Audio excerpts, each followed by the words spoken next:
بسم الله الرحمن الرحیم.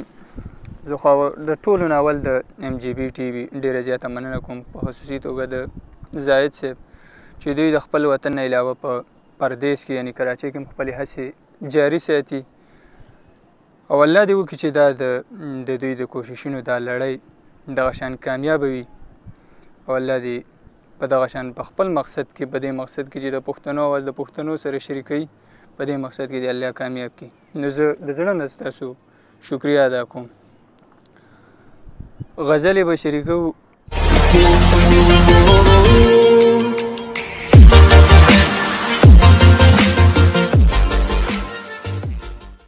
د غزل نه مخکې دوه شعرونه دي.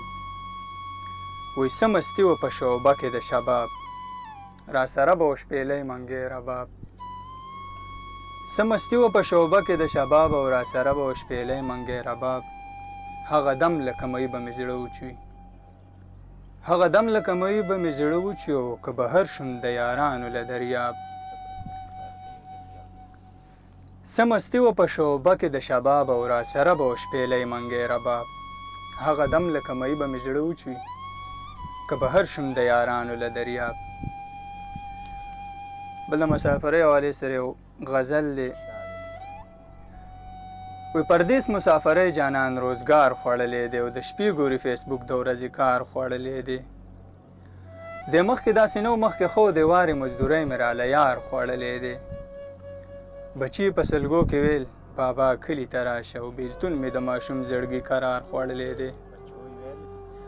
بچي په سلګو کې ویل بابا کلي ته راشه او بیلتون مې د ماشوم زړګي قرار خوړلی دی. بچې کوه تعلیم یا څه هنر په کلي زده کوه، بهر ته دې سفر درله پلار خوړلی دی. خارو ویل ستا د لاسه مې خوبونه حرام شوي او غټ زخم مې په زړه ستا د دیدار خوړلی دی. ما ویل خیر که مسافر یم رنګ په رنګ مخونه وینم، زه تا به هیره نه کړم ما قسم درته په جار خوړلی دی. مورجانې ویل بچې ستا دوه سترګې مې یادېږي او نظر په انتظار مې ستا د لار خوړلی دی. جنت وطن چې پرېږدې او پردي وطن ته راشي، جنت وطن چې پرېږدې او پردي وطن ته راشي، ژوندون دې پښتنو په ښه کردار خوړلی دی. نو ای عطا الله عطمانه کلي کې څه ولې روزګار نه کوې؟ نو ای عطا الله عطمانه کلي کې څه ولې روزګار نه کوې چې ځې مسافرۍ له سر دې مار خوړلی دی. بل یو غزل در سره شریکومه. وایي دا بې موسمه پوخناګان خو مې بیخي نه لګي، دا بې موسمه پوخناګان خو مې بیخي نه لګي او دا د لفظونو مداریان خو مې بیخي نه لګي. خوله کې ګلونه زړه کې کندې ساتي چې خود غرضه وي یاران خو مې بیخي نه لګي. چې مې د ژوند په کامیابۍ خفه شي داسې کمقل تربوران خو مې بیخي نه لګي. چې قرض واخلي بیا پې خوله پټه کړي دا غلزمیره انسانان خو مې بیخي نه لګي. زه ښه پوهېږم ته نه پوهېږي، زه ښه پوهېږم ته نه پوهېږي چې داسې وایي کشران خو مې بیخي نه لګي. رنګین ماحول کې چې نفرت خوروي کلي کې داسې جاهلان خو مې بیخي نه لګي. رنګین ماحول کې چې نفرت خوروي کلي کې داسې جاهلان خو مې بیخي نه لګي. چې د اختیار ښه استعمال ونه کړي د ولس داسې مشران خو مې بیخي نه لګي. چې د اختیار ښه استعمال ونه کړي د ولس داسې مشران خو مې بیخي نه لګي.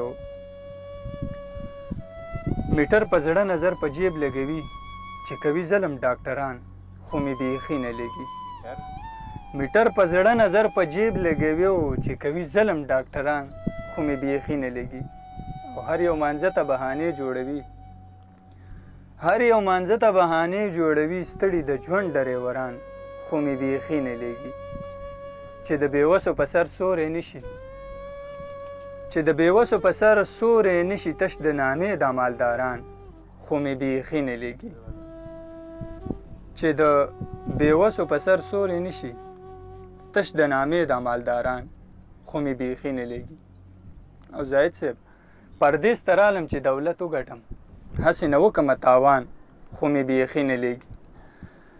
عثمان د رب نه خوشحالي غواړمه په زندګۍ کې دا خفګان خو مې بیخي نه لیږي.